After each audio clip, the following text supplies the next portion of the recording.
Good afternoon, everyone. Thanks for joining us this afternoon. And to those of you who are there this morning, I'm sorry you have to see me again, but here I am. My name is Marissa Barron. I'm with the New Jersey Food Democracy Collaborative, and I am really excited to be joined by this panel of experts in New Jersey food systems and policy change.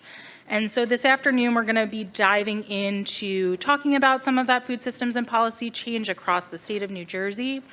As you may have seen in the schedule, we're calling this kind of the ticket to who and what of successful initiatives and entities have left a significant mark on the landscapes of our cities, counties, and communities in New Jersey. So very excited to have the newly minted Office of the Food Security Advocate, or OFSA, central to this discussion, delving into a broader scope and upcoming priorities. And we'll also shine a spotlight on the dynamic collaborations fueling local level food policy and systems change.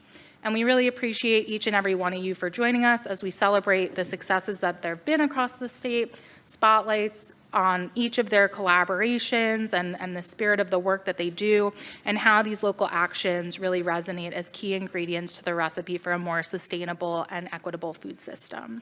So now it's my utmost privilege to introduce our speakers. So starting on my right, I have Mark Dinglasan. That's good enough. We were literally practicing how she was going to say my last name. I was just trying to be very correct. That's it. I'm leaving. Mark is the Executive Director of New Jersey's Office of the Food Security Advocate under Governor Murphy's and Speaker Coughlin's leadership. The office is the first of its kind in the nation.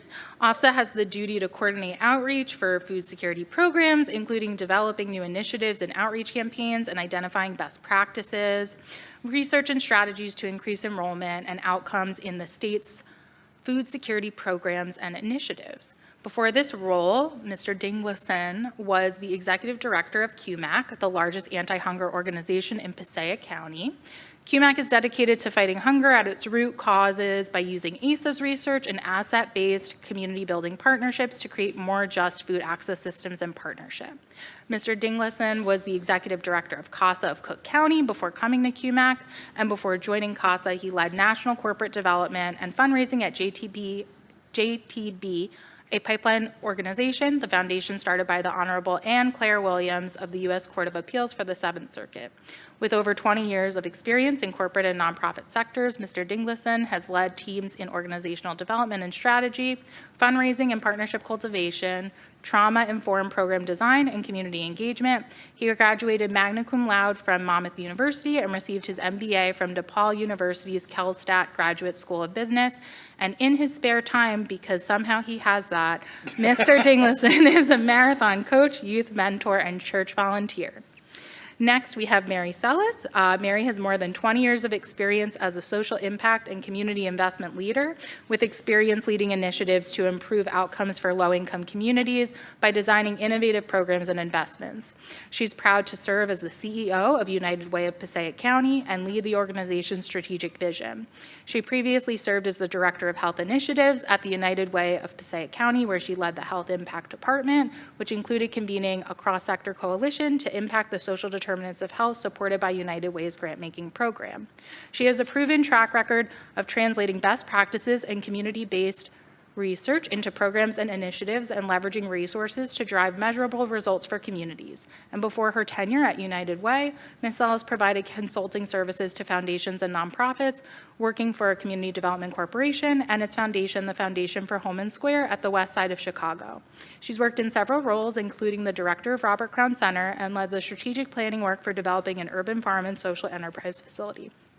Lastly, Ms. Celis holds an undergraduate degree in literature, theology, human needs, and global resources from Wheaton College, and has a graduate degree from University of Chicago School of Administration and a certificate from the Center for Creative Leadership. Kate Katzer, Kate's career in preservation began over 16 years ago, and she now directs Somerset County's award-winning farmland preservation program. Currently, the county has nearly 9,000 acres of preserved farmland and is a leader in education and outreach to the public and farming community. Kate oversees the continued care of 127 preserved farms, handles right-to-farm cases within the county, and works with partners to ensure the sustainability of the local ag community. She joined the Somerset County Planning Division 6 years ago, and under her leadership, they've preserved nearly 1,500 acres, totaling roughly $8.5 million in easement value, potentially adding 2,400 acres to the program through 36 pending apps. During the initial days of the COVID pandemic, Katzer developed a 3-document series full of information to aid farmers and community representatives in safe protocols for holding farmers markets to ensure food was available to area residents while keeping the community safe. Through these efforts, the Somerset County Agricultural Development Board developed a robust online presence to continue educating the public. At the same time, it ensured residents felt connected to the agricultural community through story map features. Impressively, these story maps found audiences across the US, Belize, and parts of Canada. This award-winning farmland preservation program continues to be on the cutting edge, working with professionals in economic development to bring additional opportunities to the ag community to ensure viability of the ag economy. Kate received her bachelor's in science, technology, and society with minors in sustainability and technical writing from New Jersey Institute of Technology, and resides in Somerset County with her husband, who's a high school physics teacher, and her 4-year-old son. And last but not least, our fearless leader, Jeanine Cava. Jeanine Cava is the co-founder and lead facilitator of the New Jersey Food Democracy Collaborative, a statewide food system policy and systems change network focused on building resilience and equity in the food system. Jeanine's professional journey includes 10 years of experience working in small-scale, community-centered ag and urban food systems in both New Jersey and California, healthcare-based food access programs, and firsthand experience navigating the SNAP program, both as a recipient and an authorized retailer/farm owner. She has a master's degree in environmental policy and sustainability from the New Jersey Institute of Technology and an undergraduate degree in journalism and media studies from Rutgers. She's lived in Ocean County nearly all her life. And now it is my privilege to introduce Mark.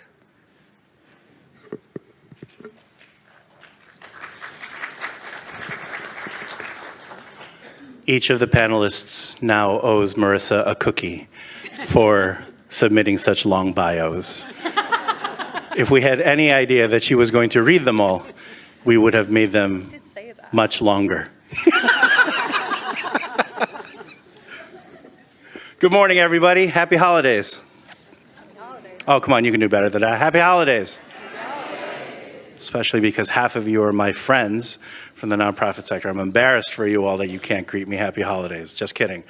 I'll make this part very brief because I want us all to hear from my esteemed colleagues on the panel, but then also to get into discussion. For those of you that I have not had the pleasure of meeting yet, I hope at some point during my tenure I will have the opportunity to meet you.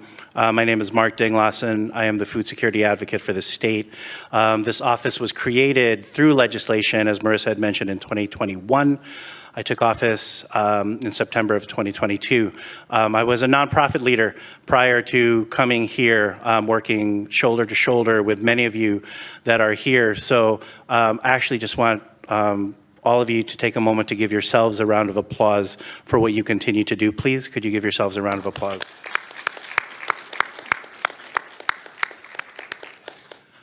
I see you, I see your work, and I truly, truly appreciate you. And I know I can say that, the governor's office sees you as well. This is the only food security advocacy office in the country that sits at the highest levels of state government. I have colleagues around the country, but some work for a mayor, for a secretary. I report directly to the governor. The speaker and the governor wanted to make sure that it was that way. What do I believe this office is supposed to do? I believe it's supposed to be a convener and a collaborator. We do not need to create new programs because you're all the experts and you are doing the important work, but I can now make it my sole job to connect all of you, to connect your programs, because that's how the people that are experiencing food insecurity win. is if we're all connected and keeping each other accountable. And if we're tracking outputs and outcomes, and if we're making sure that we are achieving the goals that we set together. That's what this office can do, other than give me a really awesome title. So one of the main things that I want to emphasize to everybody, when I say this office can be a convener, if we're bringing together partnerships, we need a rally point, a fixed point that we can all focus on and keep each other accountable around. One of the things that my office had to find, and I want to shout out my team, Dr. Jenny Schrum, who's in the back, and Jamel Washington, who's in the back as well. One of the first things that I had to do was find the most inclusive and holistic definition for food security that I could find to build up and around this office. Because when we go into our meetings with our partners in the legislature and with the governor's office, one of the main questions, especially when I started my work, is what is food security? This is an expanded definition that was first created in 2001 by the United Nations, with 72 countries signing on to this definition of food security. Why do I feel this is the definition that we should build New Jersey's definition of food security around? Because as you can see, it's more than just giving people food. It's physical, economic, and social access. It's about cultural preferences, dietary preferences. It's about active and healthy lifestyles. So this is the definition of food security that we're building this work around.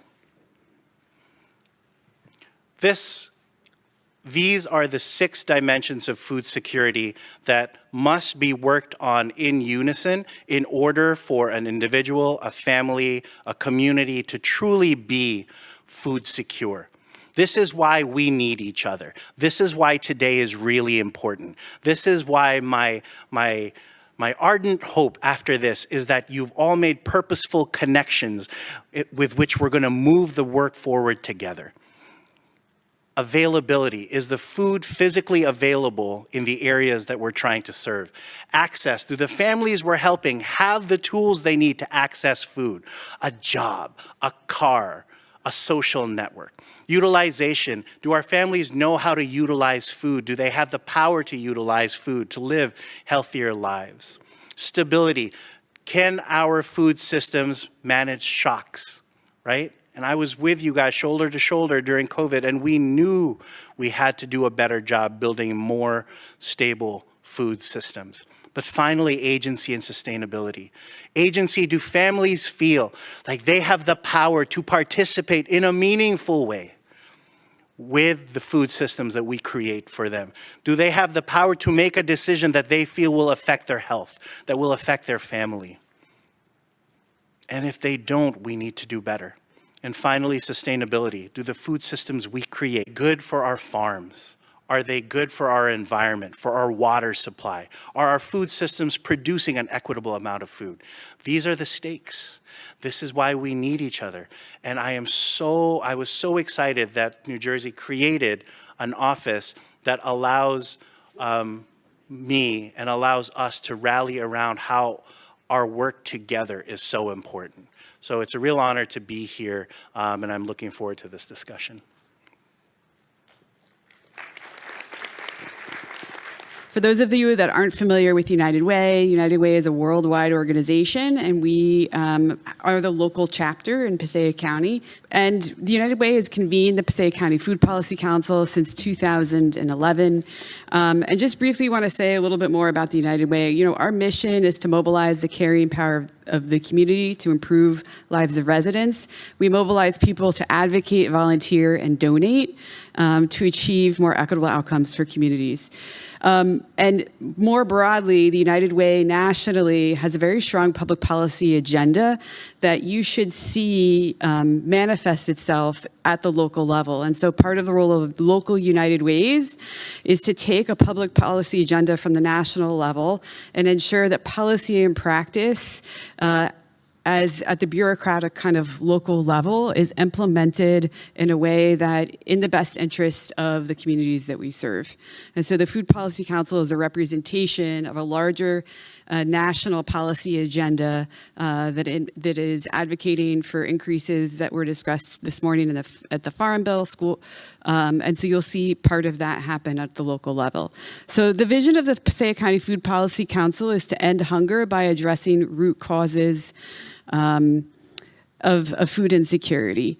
The council brings together partners and stakeholders from across the food system to advocate for policies and practices that make healthy food more affordable, available, and accessible to residents. And I'm just going to say first that, our mission is to end hunger. Ending hunger is possible. Ending poverty is possible. If we can mobilize people to advocate and to create, we have a democratic political system, but we need to have a more democratic economic system where everyone can participate, because we know that really food insecurity is a larger symptom of income and wealth inequality. And so I just want to say that because I think that often we think about reducing poverty, reducing hunger. If it was designed, it can be undesigned. And so part of what we're trying to work at the local level is to really function as this community convener and facilitator. The United Way functions in that role as a backbone organization. We have a collective impact model. That's the model we have. We have a steering committee that's really cross-sector. And in fact, Jen Taylor is here. She's our chair at Rutgers Cooperative Extension. Lisa Pitts is our policy advisor on the steering committee and has been a real champion for us at the state level. And, this model is important because we need, in order to have real impact, we have to have all of the voices at the table in a leadership position and be across sectors. So we have the Board of Social Service on our steering committee, as well as other nonprofits, the Department of Human Services, some business groups. We also have a resident advisory board that may be one of the most important pieces of this puzzle, because resident voices should be determining our strategy. They should be holding us accountable. And when needed, they are the constituents that the elected officials are going to listen to. So we build capacity. We really make sure that the boots on the ground, the food pantry workers, the teachers, the food workers at school systems have an understanding of, especially as we went through COVID, all of the food policy changes that were happening that were very confusing, to be honest. So when pandemic EBT was rolling out, the whole process was confusing, and part of the role of the coalition was to educate stakeholders about those policy changes. We also have working groups. We have a strategic plan, and our working groups, which are listed here, are led by working group chairs. How well they function is really, I think, a function of our leadership and funding. So they do wax and wane in terms of how well they're implemented, but we believe in this collective impact model and a shared leadership to see some of the, these national public policy agendas. They have to be implemented at the local level. And we have to bring together school districts, faith-based residents, SNAP Ed, cooperative extension. And that's really, I think, the beauty of a food policy council at the local level is we're trying to get all these stakeholders to row in the same direction, because we do believe that ending hunger is possible, but we need to build political will and stakeholder engagement to do that. Thanks.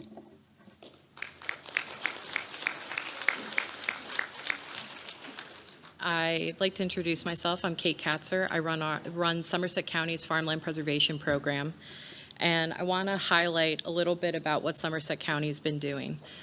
So during COVID-19, I hate to bring you all back there, it was a dark time, but what Somerset County started doing was we looked at where we had food deserts occurring, where there was food chain breakdowns.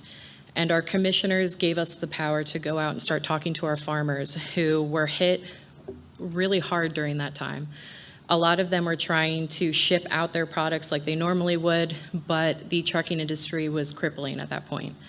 And so they had food and our public had the need. And so we started working alongside of our farmers to find out ways that we could get that food, that farm fresh, healthy food, directly to our public members. And so we designed a 3-prong booklet that gave farmers, the public, and municipal stakeholders the power and the ability to hold their farmers markets in a way where the public knew where they were going, the public understood how they were going to be interacting with these areas, as well as gave the farmers peace of mind that their family and their workers would be safe during this time. And so we trialed it with a couple of our farms, Norris Hill being one of them. If you've ever been in Hillsborough, great farm. But they started the no-touch operation, and we have some photos up here of what that looked like. Their workers would collect the items that you were looking to purchase, and they would be your personal shopper. They would go through the shop, and it was a way of minimizing contact. And they would bag everything up and deliver it right to your car for you. So think of like Target with a personal shopper.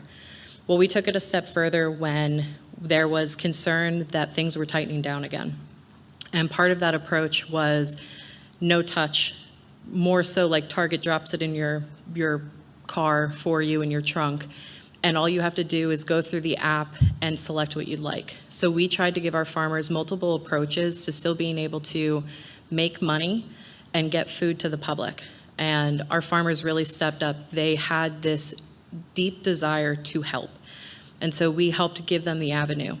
And while we were going through this process, we had the public reaching out going, okay, this is great. We see these documents, we see what you're doing, but how do we access them? So we came up with this market map. This is now the 3rd iteration of the market map. And what you could do is put your information in. You'll see we chose 20 Grove Street, which is our work address, and it'll give you all the markets in the area. You could then click those markets. You could see a photo of what the site looks like. It gave you hours of operation, what you could get at those markets, and it gave the public a peace of mind knowing that they had an idea of what they were looking for when they went to these properties. A lot of the public didn't know that they had farms in their backyards, let alone what they were looking for. And so those apps, the app that we were utilizing had linkages to the websites, social media, different areas where you could continue getting information to help with anxiety. We knew anxiety was high during COVID. We wanted to make sure that our county residents really had all the tools to feel comfortable with what they were interacting with. So we actually received an award for that work during COVID-19. We received the Governor's Excellence Award, Environmental Excellence Award in 2021, and it opened the door for us to start partnering with other organizations. So moving forward, we took what we learned during COVID and the new connections we had, and we developed something called Influencing Agriculture. This was a joint effort between the Farmland Preservation Program and our Office of Economic Development. And we started looking at ways that we could have a greater impact into our county and where some policies needed to be tweaked to make sure that we were bringing food and resources to our farmers and to the public. So during Influencing Ag, we had multiple panels. We had a generational farmer panel that really highlighted how farming has had to change in our community over the years and how policies have grown up without speaking to the farmer first. And so they highlighted issues that we were aware of, but I don't think we as a community really realized how they were truly impacting the farmer. We had our Field and Beyond panel, which Brian Schilling was one of our moderators, and he brought together a lovely group of people that really highlighted how agriculture has changed and how our small up-and-coming farmers have really kind of changed the game in unique farming. We also had our Farm to Table panel where we were able to have Assemblyman Roy Fryman be one of our moderators, and he spoke to how farmers really step up and they're not in it for the money. They're truly in it because they love the idea of people biting into a cob of corn with their family talking about their day around the table. So from that, we had over 80 individuals, some that are up on the panel with me today, joined us.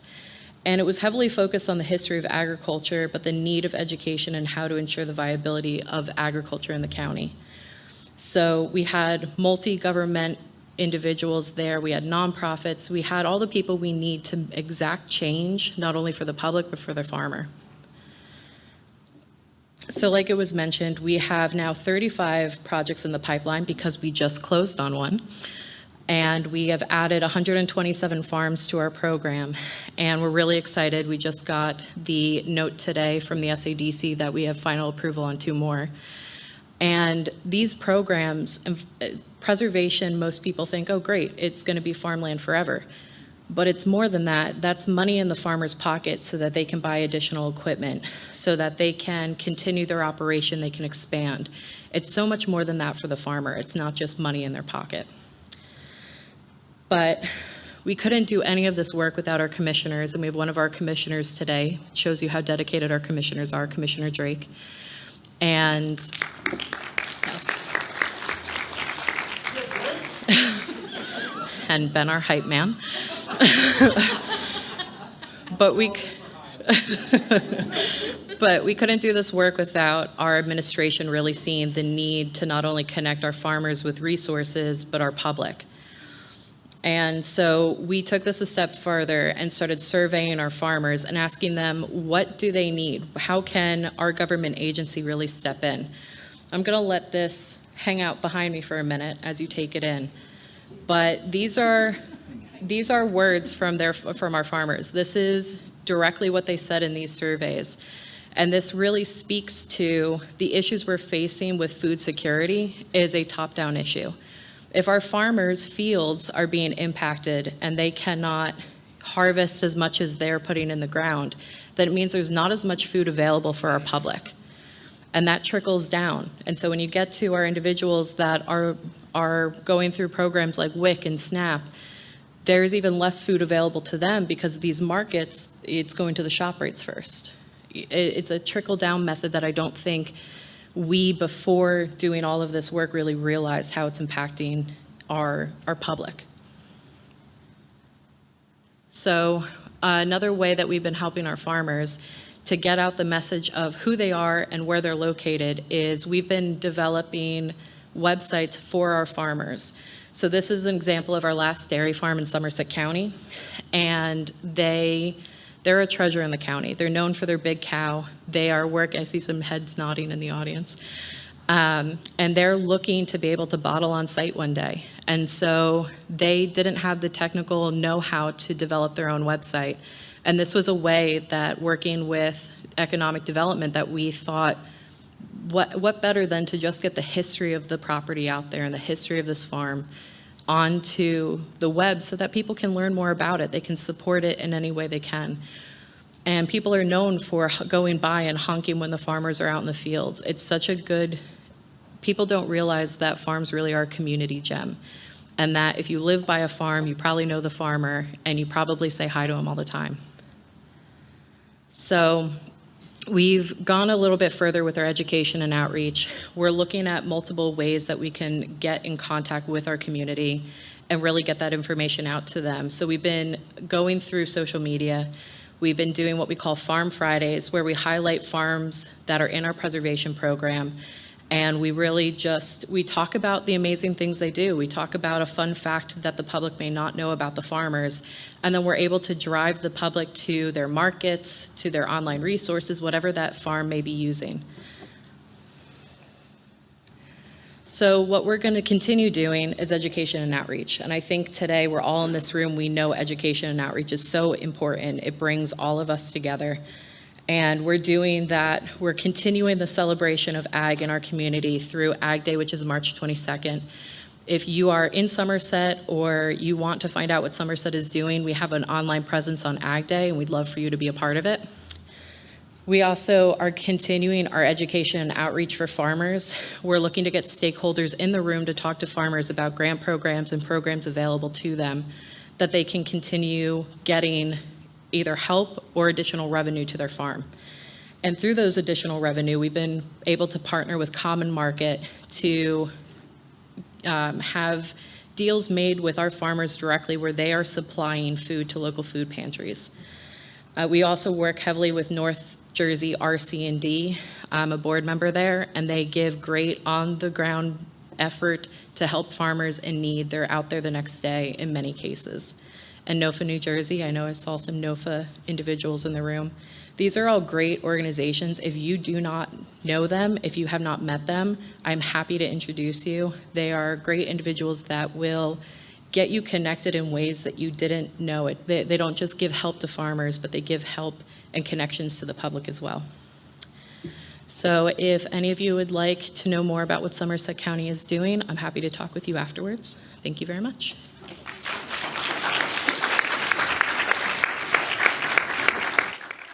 So there was a little snafu where we had like an original round of questions that we had determined we were going to talk, be asked by Marissa on the panel. And then there was like a second version that I prepared for the first round of questions and I didn't see the notice that we had switched the questions a little bit. So I'm only saying that because my intro is a response to the question, hi Deacon Davis, is a response to the question about what is our approach to policy and systems change.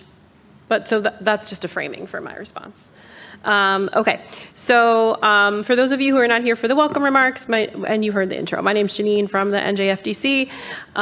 Starting out with our mission statement here, as I said earlier in the welcome remarks, New Jersey Food Democracy Collaborative started informally also during COVID-19, also during the pandemic, informally as individuals who were brought together by this idea of creating an entity that could focus on policy changes needed to improve resilience of the food system to shocks or disturbances from natural, economic, or political causes, and a shared vision of a food system in New Jersey that prioritizes both equitable access to the health, both equitable access and the health of the state's agricultural sector together as an interconnected policy goals. So the approach we take to that work is the Food Policy Council model and its methods. So Mary is an inspiration and mentor to me in that space because other than New Jersey Food Democracy Collaborative, am I on the right slide? Yeah. Passaic County Food Policy Council is it. And I learn a lot from when I hear Mary speak. So food policy councils are cooperative governance networks, and they're seen as a step in the democratic process that bridges interests not usually represented in decision-making and leading local and state level systems change. I'm just trusting that these are changing. A food policy council approach to systems change involves, for us, so I'll just speak about our approach as a food policy council. Our approach involves, it involves narrative change work to shift and expand how we think and talk about both food security and the sustainability of our agricultural sector. That includes using and developing a common language about the food systems changes we seek. It involves sharing and elevating the knowledge and experiences of frontline food system stakeholders and about the challenges they're facing in their work. So we've mentioned this term, food system stakeholders, a lot. So this slide shows you kind of what we mean when we're talking about that. And sharing and elevating practical solutions from those who are most directly experiencing those challenges firsthand. So that's what informs how we determine what sort of our advocacy positions are. This summit today that you're participating in is one example of how we do that with the narrative change work. This is our third such event. We're also doing that sharing in one-on-one meetings with lawmakers, decision makers, key allies, and with documents like white papers, policy platforms, as well as through social media. Another example is the document that there were copies of earlier that there are no longer copies of, but you can scan the thing on your table to see it. It organizes what we learned from dozens of convenings with stakeholders in 2020 and 2021 and distills them into priority actions needed. They're actually called opportunities for action in the report. And one of my co-authors on the report is right over there, Dr. Sarah Elnakib. Another important part of NJFDC's approach to policy and systems change is creating connections between individuals and organizations in order to foster change. That's the really important relationship building work at both the micro and macro levels that is really critical to systems change. Maybe it doesn't seem that way, but you could call it like community building or network expanding work or even building power. We think of it as building power. This might not seem particularly powerful or important, but we find it to really be key to our approach. It's important for connecting not only across the geography of the state, but connecting sectors of the food system that might not actually be working together regularly or even be thinking about each other as being in sort of the same policy space. So we can, each probably think of some examples of that might come to mind. So bringing together on a regular basis, or for specific circumstances or needs, different people from different sectors or different interest areas is critical to acknowledging the interconnectedness of the food system and driving that paradigm shift that we are trying to drive. This is what we're doing in our working groups, and I really appreciate what you said, Mary, about the working groups like sort of ebbing and flowing, because we also adopt as much as possible a non-hierarchical model, and so the working groups are led. We have a network facilitation team that sort of serves as an advisory group, but then we have working groups on different topic areas, and they're led by volunteers. And as the leadership shifts, sometimes the working groups may shift as well. So, but we've had some pretty consistent ones over the 3 years, and many of them are what drove the topics, like the activities of those working groups are what drove sort of the topics that ended up in the program today. So our approach has been to build solidarity and expand knowledge across the geography of the state, pulling together people from different regions of New Jersey to build strong and impactful relationships that result in better work for the individuals and their programs on the ground, and also informs our state level advocacy from the ground up. In speaking to some of my colleagues today in preparation for this conversation, they stressed to me how valuable that this sharing of knowledge and those relationships from different parts of the state are to them and their work. They asked me to mention the sentiment that this work is really difficult. The frontline food system work is really difficult and often thankless, and the connections that they have in these working groups, meeting other people who are doing similar work or trying to achieve systems change at the local level from other parts of the state, like really is tangible to them and really sustains them in the work that they're doing and helps them with program delivery ultimately at the end of the day, or improving program delivery, I should say. So by convening our working groups on a regular basis, we're creating relationships among folks who become each other's allies, build solidarity within areas of the food system that are difficult to work in, as I said, and then it also informs these documents that we then push out, like policy papers and case statements and other sort of short. We try to keep our documents short, this one notwithstanding.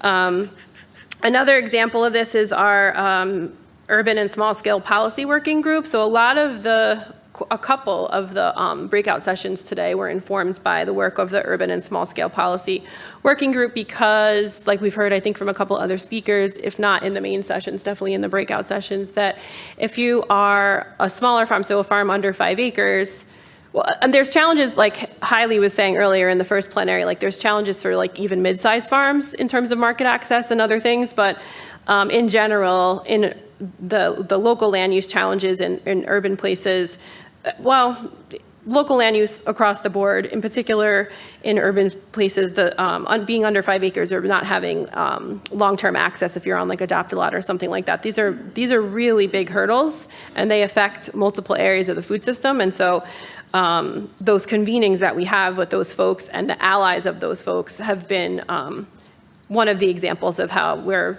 building solidarity by expanding networks. I just have one other thing. In terms of our approach, we focus on bringing attention to underrepresented or marginalized stakeholders in the food and farming space and elevating voices that often get drowned out by more entrenched or established organizations and stakeholders, or voices that don't make it to the table at all or into the room at all for lack of knowledge about where to show up or whom to talk to. Quite literally, if you are, we're finding with our focus groups that we're doing for Jersey Fresh for All is that if you're an emerging new and beginner farmer, you don't come from a multi-generational farm family, you might not even know that there is a thing called the Board of Agriculture, that there is a state ag convention or a state board of, so if you don't even know, these are things I think we take for granted, that people who come from multi-generational farm families or farming communities, they're just born knowing. But like if you're trying to get into farming and you haven't come that route, like you wouldn't know what you don't know kind of thing, right? And so they're not even really knowing that they're missing opportunities to show up and be heard. So we can show up in those spaces and bring those perspectives forward, and we can help empower and inform people to do it for themselves. So our role is to keep doing that, and that's important because we can keep that focus, right? We use different strategies, we're intentional, but most importantly, we can keep at it, or we hope and plan to, because if you're an on-the-ground, frontline worker, you're farming, you're working in a food pantry, you're running a market or a health center, or you're connecting, you're gleaning food and getting it to a senior, all the things that you're doing on a regular basis. You don't always have time to do that well and also be advocating for yourself and keeping up with policy and all those things. So our role is to sort of keep doing that, informed by the frontline workers. I guess that's really it in our approach. And I just want to say that just in the last year or two, partially more recently with support from that Jersey Fresh for All initiative, that we've begun to have a bigger role or presence in building bridges between the worlds of farm viability and food security through strategic communication and partnership building. And again, the event today that you're all a part of is an example of that. You probably have already noticed that theme woven throughout the session. So that's it for me on our approach to systems change. Thank you. So since I've been called out already on adjusting my questions, I recognize we have 10 minutes left, and we end at 2, right? Yes. So I'm going to propose 3 options to you all. I can give you 1 question for everyone to answer, 2 questions for 2 and 2 to answer, or we just go straight to the audience. I vote for audience. Yeah, okay. Sounds good. And I mean, if no one has questions, I have them, but now you have them for the future, and that's what matters. And if the audience questions turned out to be like, wah, I am so sorry. right? So we After you ask your question, we have some folks with microphones, so just raise your hand if you have a question. I see one in the back, all the way, waving.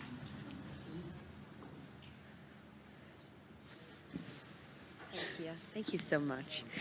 This one is for Mark.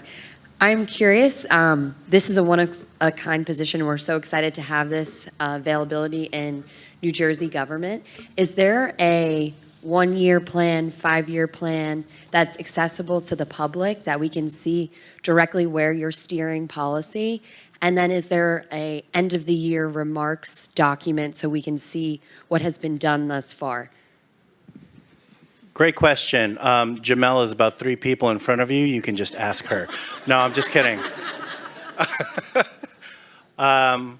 So thank you for that question. Yes, so when I started this, I handed to the governor's office a plan that extends from 2023 all the way to the beginning of 2026.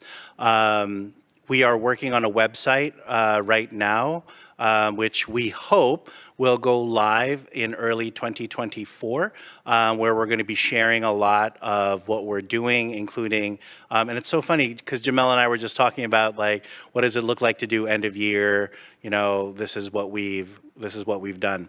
So that's all upcoming. But what I can tell you all now, I have 3 main goals: inform our partners in policy and the governor's office to get philanthropy to share the same shared language that you all share, and to continuously connect all of you guys on the front lines. So I'm in the meetings with the governor's policy team and in the legislature where I highlight what my experiences were on the front lines and what you all are experiencing on the front lines. If you follow us on social, you can see that Jamel has put out a call for stories, questions. Find us, send us your questions.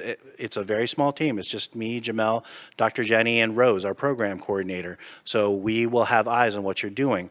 And then also, Dr. Jenny is in charge of research and evaluation.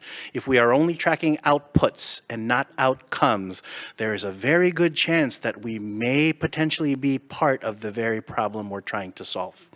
Right? So we have several main research projects that she's leading right now to help us center a lot of this work that we'll be doing until 2026 around trauma-informed, community-based best practices and research and evaluation.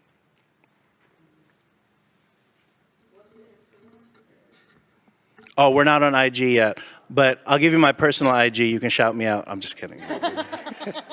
But we're on LinkedIn and Facebook. Other questions? Oh, right over there.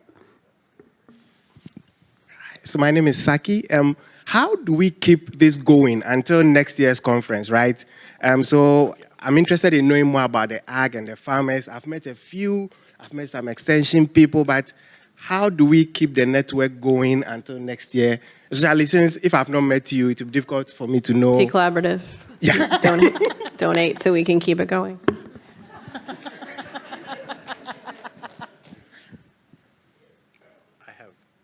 Oh, yeah, anyone. Yeah. Or do you want to? Does anybody? Because I can talk. So. Our whole purpose is to keep this kind of thing going. Yeah, absolutely. Well, I'll turn it to you. Do either of you want to? Quickly add something? Yeah. So echo that, because I did have a question related to that, which was how can everyone in this room connect with you, your organizations, and your work? So in continuing the conversation across all the great work that is happening, if everyone on this panel would share that, I think folks are eager to connect and engage. So, and thank you, Saki was your name.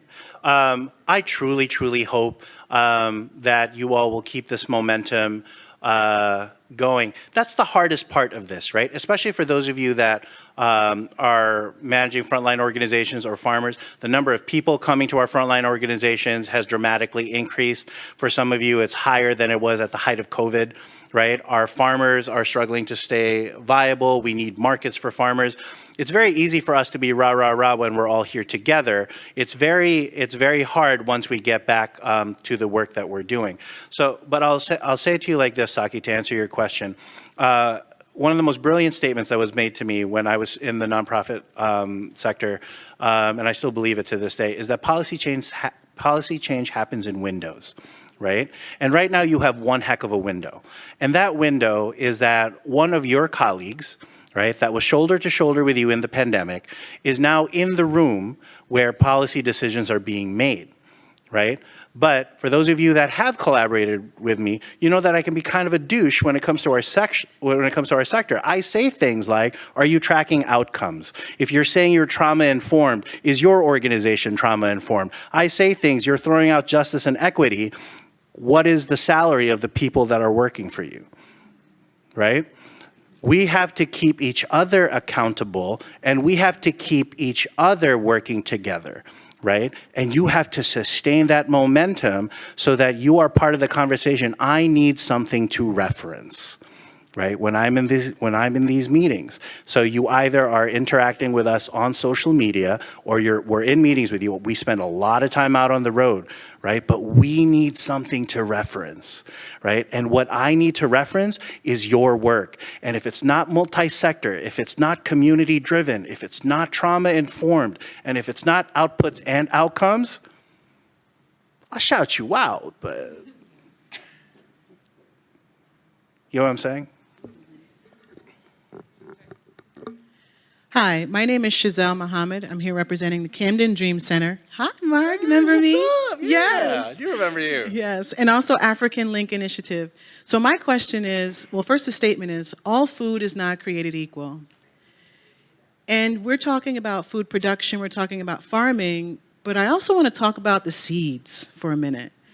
What's the stance on this GMO seeds? Because you can show me beautiful produce at the market all you want, it can be affordable, it cannot be, but if it's not going to be healthy for me, I want to know where's the differentiation coming from the governor's office, coming from policymakers, from organizations who are at those tables.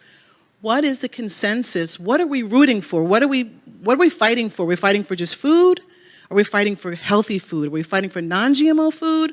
Or do we not care? That's my question.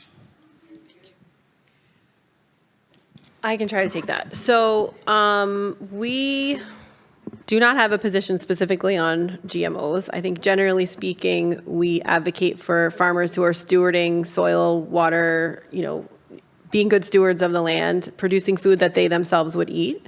And I think you find that even among, I don't want to misspeak, and there are regenerative farmers using regenerative practices and organic practices in the room today that I don't want to misspeak for. But I would say in general, farmers who are being intentional about growing food that they want to feed their children and want to feed their community and are organic or maybe not certified, but like using different regenerative practices and sustainable practices, they are even not split down the middle, but there's not necessarily consensus even among all farmers on GMO. I think maybe Devin or Dean, who are here, could correct me if I'm wrong. I mean, I think with certified organic, yes, they're not using GMO, but we don't have a specific position on GMO versus non-GMO. Sure. It's so funny that you actually mentioned that. I just had a meeting about seeds because there is actually a really cool guy in the Department of Agriculture. They're all cool guys, and I'm saying that, and I know Joe has already left, but shout out to you, Joe. Your folks are cool. There is actually a guy in charge of regenerative farming practices in the Department of Agriculture. What'd you do, Mary? I'm just kidding. I'm learning from him, Chazelle, so I am not educated enough to take a position on it, but I will say the most poignant statement that he made to me once in one of our conversations is that, if China really wanted to make a problem for the United States, it's the seeds, right? And so... We have lots of local, sorry, go ahead. Yeah, so I think there's a lot of work to be done around regenerative farming. And what I can tell you now, while I'm not as educated on it, is that I do believe that regenerative farming practices, sustainable farming practices, I was just telling Brian and Dr. El Nakib about this, it is 100% part of what food security work in New Jersey is going to look like. And seeds in general, we all know, are critical to food security, right? So, I mean, I know that there are some very active local seed saving groups across the state. I know I just was somewhere, the Regenerative Farmer Network meeting at Duke Farms the other day. Nate, yeah, were you there? Nate was there. They were talking about, Tamia McQueen was there, and do you know her? No, have you heard? What's the name of her network? Wildflower Farm is the name of her farm, but she has a seed collective. Yes, is she part? I think Tamia participates in another one, but I know that group is. Okay, so there you go. Maybe you guys can connect on. Oh, I already know. No, I mean, yeah. Her as well. I didn't catch her name. But thanks, Fallon. If you want to. We can talk about it later. But so there are some New Jersey groups that are really active in the seed collecting space. And I do apologize, and I know we're getting into a lot of conversation, and I don't want to cut it off, but that is why I'm up here. That is the only reason. I know there's one question, and you are a hype man, so I'm gonna. Yeah, aren't you? You have the mic. Hi. This question is for Kate Katzer. Sorry, then I'll sit back down. from your experience working with farmers in Somerset County, where we're all from, what are 3 outcomes farmers can benefit from today? Speaking to all the decision makers in the room. That's a great question, Banana. Thank you so much. I would say the 3 biggest outcomes is talking to your Board of Ag, talking to your CADB administrators. If we don't know what the problem, a CADB is a County Ag Development Board. Thank you, Jeanine. But if we don't know what the problem is, we can't work with our administrations and stakeholders to actively enact change.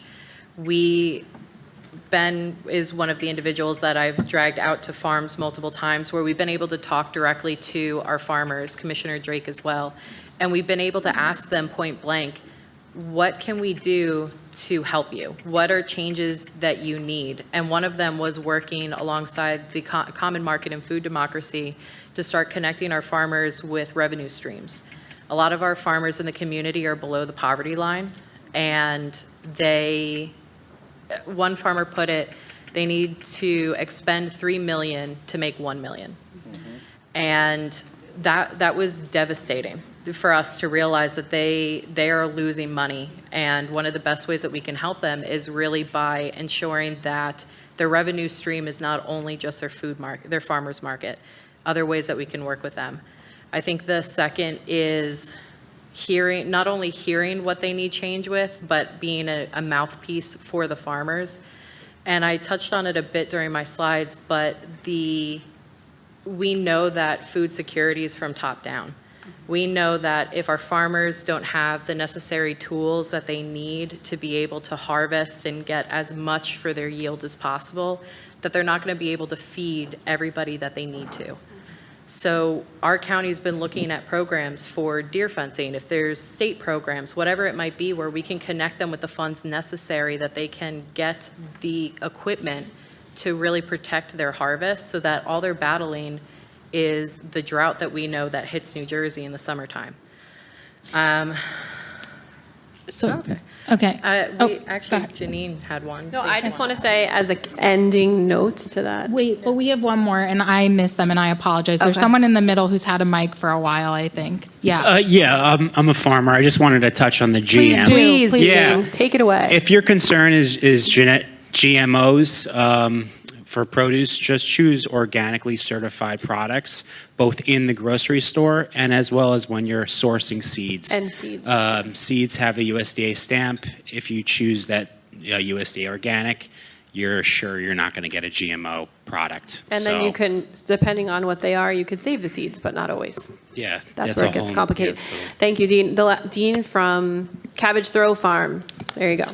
The last thing I will say is that we should all be supporting our local farmers if we have the privileges and means to be able to do that. I know not everybody can, and that's what we're working on, but don't just talk about it, be about it, get yourself off the couch and go to the farmer's market whenever you can. If I could just That's it. finish that. And that's a wrap. Oh, no, it's not. The other thing is work with your local nonprofits. Jeanine just gave me the crazy news that she is a volunteer that does all this work. Yeah, well, for the summit, I was Yes. compensated, but the Food Democracy Collaborative has, for 3 years, it's been a volunteer role, and all of us who do it, yeah. And if there's ways for organizations like the county to work with them to make sure that they get funding, because this is how we get our work done, is by partnerships with the people you see up here at the table and the groups that you've been listening to on the breakout sessions. Yeah. That's a way we can enact the most change. Thanks, Kate. Are we good? All right. Thank you all so much. I apologize for going over. Check out the donation sign in the front. I will call